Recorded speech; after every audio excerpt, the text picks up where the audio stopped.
சகோதர சகோதரிகளே, அடுத்தபடியாக திரு டாக்டர் ஜாகிர் நாயக் அவர்களை பேசுமாறு அழைக்கிறேன்.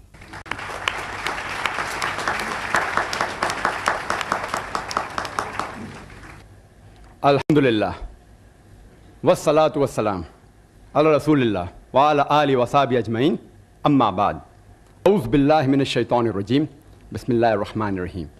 யா அய்யுஹல்லஸீன ஆமனூ அவ்ஃபூ பில் உகூத் உஹில்லத் லகும் பஹீமத்துல் அனாம் இல்லா மா யுத்லா அலைக்கும்.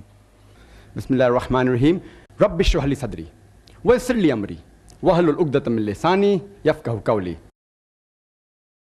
மதிப்பிற்குரிய திரு ரஷ்மி பாய் ஜவேரி அவர்களே, திரு திரிவேதி அவர்களே, திரு முகமது நாயக் அவர்களே, மரியாதைக்குரிய பெரியவர்களே, அன்பிற்குரிய சகோதர சகோதரிகளே, உங்கள் அனைவரையும் இந்த இஸ்லாமிய முகமனை கூறி வரவேற்கிறேன். அஸ்ஸலாமு அலைக்கும் வரஹ்மத்துல்லாஹி வபரகாத்துஹு.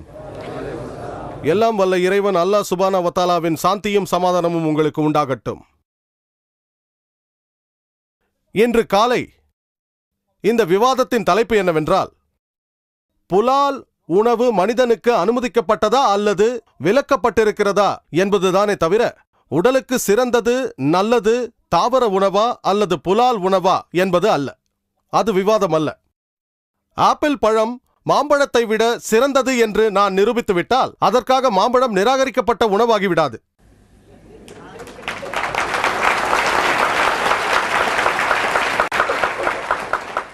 இந்த விவாதத்தை முடித்துக்கொள்ள இந்த ஒரு வாக்கியம் போதும். ஆனால் நான் பதில் சொல்ல வேண்டும். புலால் உண்ணி அல்லது அசைவம் என்பதின் வகையறை விலங்கினங்களின் இறைச்சியை உண்ணுவதென்பதே ஆகும். தாவர உணவே உண்ணாமல் இருப்பது என்பது அதற்கு பொருள் அல்ல. காய்கறிகளையும் பழங்களையும் உண்ணாமல் இருப்பது என்பதும் பொருள் அல்ல. அதை தெளிவாக சொல்லிவிடுகிறேன். அசைவர்களை அழைப்பதற்கு விஞ்ஞானபூர்வமான வார்த்தை அனைத்துண்ணிகள் என்பதுதான். அத்தகையோர் பல வகை உணவுகளை உண்பர். குறிப்பாக தாவரங்களையும் புலாலையும் உண்பார்கள். வெஜிடேரியன்.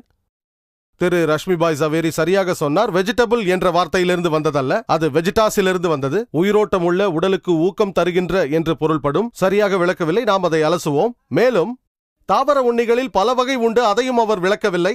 கனி உண்ணிகள், அவர்கள் பழங்களையும் விதைகளையும் மட்டும் உண்பார்கள். பிறகு வேதாந்திகள் விலங்கு சம்பந்தப்பட்ட எதையும் தொடமாட்டார்கள். பிறகு பால் உண்ணிகள், அதாவது திரு ரஷ்மி பாய் ஜவேரி போன்றவர்கள் பால் மட்டும் குடிப்பார்கள். பிறகு சினை உண்ணிகள் இருக்கிறார்கள். இவர்கள் முட்டை சாப்பிடுகின்ற சைவர்கள் மற்றும் ஒரு சாரார் பாலும் முட்டையும் சேர்த்துக் கொள்கின்ற சைவர்கள். ஏன், மீனை உண்ணும் சைவர்கள் கூட உண்டு. சில சைவர்கள் கோழிக்கறியும் உண்கிறார்கள். இந்த பட்டியலை நான் தயாரிக்கவில்லை, சைவ சம்மேளனம் தயாரித்தது. இது போன்று இன்னும் 20 வகைகள் உள்ளது. அதையெல்லாம் கூற நேரமில்லை. நான் இப்போது வில்லியம் டி ஜார்விஸ் சொன்ன ஒரு தகவலை உங்கள் முன் வைக்க விரும்புகிறேன். டாக்டர் வில்லியம் டி ஜார்விஸ், அவர் அமெரிக்க விஞ்ஞான நலவியற் பேரவையின் ஆலோசகர் ஆவார், ACSH, மற்றும் பொது நலவியலோடு நோய் தடுப்பு மருத்துவத்துறையின் பேராசிரியராகவும் அவர் லோமலிண்டா பல்கலைக்கழகத்தில் பணியாற்றியும் வருகிறார். மருத்துவ புரட்டு எதிர்ப்பு தேசிய பேரவை என்று ஒரு அமைப்பை நிறுவி அதன் தலைவராகவும் பணியாற்றி வருகிறார். அமெரிக்காவில் நடைபெறும் மருத்துவ புரட்டுகளை, மோசடிகளை ஆராய்ந்து நலவியற் கொள்ளையர்கள் என்ற தலைப்பில் எழுதப்பட்ட ஒரு நூலின் இணை ஆசிரியராகவும் இருக்கிறார். மேற்கோள்கள் யாவும் அமெரிக்காவை அடிப்படையாக வைத்தே இருக்கும். அவர் சைவர்களை, அதாவது தாவர உண்ணிகளை 2 வகையாக பிரித்திருக்கிறார். பயன்பாட்டு சைவர்கள், லட்சிய சைவர்கள் என்று பிரித்திருக்கிறார். ஒரு பயன்பாட்டு சைவன் முழுக்க முழுக்க மருத்துவ நலவியல் காரணங்களுக்காக மட்டுமே காய்கறி உணவை தேர்வு செய்கிறான். அவன் ஒரு காரணத்திற்காக இந்த முடிவை எடுக்கிறானே தவிர உணர்ச்சி வசப்பட்டு எடுப்பதில்லை. ஆனால் ஒரு லட்சிய சைவனை நாம் பார்த்தோமே ஆனால் ஒரு கோட்பாட்டின் அடிப்படையில் தனது உணவை தேர்ந்தெடுக்கிறான். அதாவது லட்சிய பூர்வமான முடிவு. அது உணர்ச்சி பூர்வமானதே தவிர அறிவுபூர்வமானது அல்ல. டாக்டர் வில்லியம் டி ஜார்விஸ் மேலும் சொல்கிறார், இந்த லட்சிய சைவர்களிடம் பேசினால் அவருடைய வாதத்தை மிகைப்படுத்திக் கொண்டே போவார்கள். சைவ உணவின் பயன்கள் என்று சரமாரியாக அடுக்கிக் கொண்டே போவார்கள். இங்கு எனது பேச்சுக்கு முந்தைய பேச்சிலும் கூட அதைத்தான் நீங்கள் கேட்டுக்கொண்டிருந்தீர்கள். அவர்கள் ஒரு விஷயத்தை அறிவுபூர்வமாக ஆதாரபூர்வமாகவெல்லாம் அலசி பார்க்க மாட்டார்கள். அது மட்டுமல்ல, தீவிர சைவ பிடிவாதத்தால் தன் உடலுக்கு ஏற்படக்கூடிய படுபாதகமான தீங்குகளை பற்றியும் அறிந்திட முனைய மாட்டார்கள். அவர் மேலும் சொல்கிறார், லட்சிய சைவன் விஞ்ஞானி போல பேசுவான், ஆனால் உண்மையாகவே அவன் ஒரு வக்கீலாக இருந்துத்தான் வாதாடுகிறான், ஒரு விஞ்ஞானியாக அல்ல. எனக்கு முன்னால் பேசிய அறிஞரின் பேச்சை நீங்கள் கேட்டீர்கள். விஞ்ஞானியாக அல்ல, வக்கீலாகத்தான் பேசினார். அவர்கள் தங்களுடைய வாதங்களை வைப்பதற்காக ஆதாரங்களை திரட்டுகின்ற நேரத்திலேயே தங்கள் கொள்கைகளுக்கு எதிரான சான்றுகளை பார்க்கத்தான் செய்வார்கள். இது போன்ற பட்டிமன்ற வாதங்களுக்கு வேண்டுமென்றால் சரியாக இருக்கும். ஆனால் விஞ்ஞானபூர்வமான ஆய்வு முறைகளுக்கு இது சரியாக வராது. டாக்டர் வில்லியம் டி ஜார்விஸ் லட்சிய சைவத்தில் நிரூபிக்கப்படாத கோட்பாடுகள்தான் அதிகம் என்கிறார். அதில் தீவிர வெறிதான் தென்படுகிறது என்று சொல்கிறார். சில சந்தர்ப்பங்களில் விஞ்ஞானிகளும் மருத்துவர்களும் கூட இதில் சிக்கிக் கொள்கிறார்கள். நீங்களே பார்த்தீர்கள், திரு ரஷ்மிபாய் ஜவேரி அவர்கள் கூறினார், பல நோய்களை பற்றி பேசினார். நேரம் இருந்தால் அது ஒவ்வொன்றும் தவறு என்று என்னால் நிரூபிக்க முடியும்.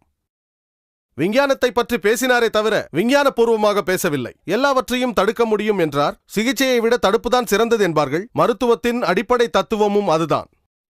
நலவியல் குறித்தெல்லாம் இப்பொழுது பேச நேரமில்லை. என் மறுப்புரையில் பேச முயற்சிக்கிறேன். இப்பொழுது நான் மற்ற விஷயங்களை குறித்து பேசப் போகிறேன். நலவியல் குறித்து மறுப்புரையில் பேசுவேன். இப்போது நாம் மனிதன் தன்னுடைய உணவு பழக்க வழக்கங்களை எந்த அடிப்படையில் தேர்வு செய்கிறான் என்பதை சற்று அலசுவோம். மதம் காரணமாக இருக்கலாம், புவியியல் நிர்பந்தமாக இருக்கலாம், சொந்த காரணங்களாக இருக்கலாம். வாடை, ருசி, நிறம், உயிர்கருணை, ஒழுங்குமுறை மற்றும் உடற்கூறியல், பொருளாதார காரணங்கள், உயிர்ச்சூழல், சுற்றுச்சூழல் என்று பலவாறாக இருக்கலாம்.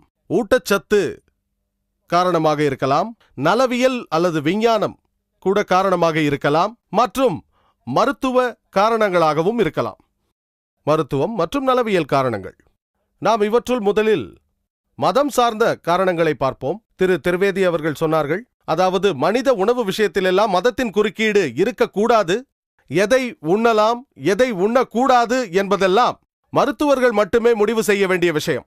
அவர் சொன்னதை ஏற்கிறேன். பல மதங்களில் நிலைமை இதுதான். ஏனெனில் மதங்களுக்கு அடிக்கல் எல்லாம் வல்ல கடவுள்தானே. நீங்கள் வணங்கும் அந்த கடவுள் மருத்துவர் இல்லை என்றால் அவரை பின்பற்றக்கூடாது. மருத்துவரிடம் விட்டுவிடுங்கள் என்றார். ஆனால் இஸ்லாத்தில் எல்லாம் வல்ல இறைவன் அல்லாஹ் சுப்ஹானஹு வ தஆலா தான் படைப்பாளன் என்று நம்புகிறோம். எல்லா மனிதர்களையும் படைத்த அவனுக்கு இதுவரை இந்த பூமியில் வாழ்ந்த மருத்துவர்களை காட்டிலும் அறிவு அதிகம் என்று நாங்கள் நம்புகிறோம்.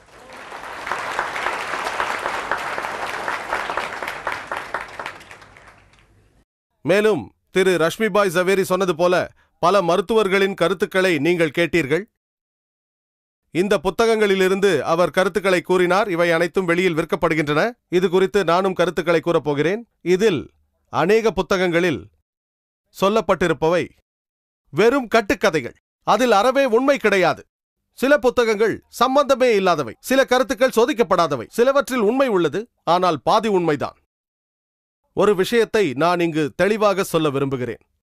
மனிதர்கள் புலால் உண்ண அனுமதிக்கப்பட வேண்டும் என்று சந்தேகத்திற்கு இடமின்றி நான் இங்கு நிரூபிக்கும் அதே நேரத்தில் எந்த ஒரு சைவ உணவு பழக்கம் உள்ளவரையும் காயப்படுத்த வேண்டும் என்பது எனது நோக்கமே இல்லை. மேலும் அறிவுபூர்வமாகவும் விஞ்ஞானபூர்வமாகவும் அசைவ உணவு அனுமதிக்கப்பட வேண்டும் என்று நான் நிரூபித்துக் கொண்டிருக்கும் பொழுது உங்களில் யாருக்காவது நான் உங்கள் உணர்வுகளை காயப்படுத்துகிறேன் என்று தோன்றினால் நான் முன்கூட்டியே மன்னிப்பு கேட்டுக்கொள்கிறேன். உணர்வுகளை காயப்படுத்துவது எனது நோக்கம் அல்ல.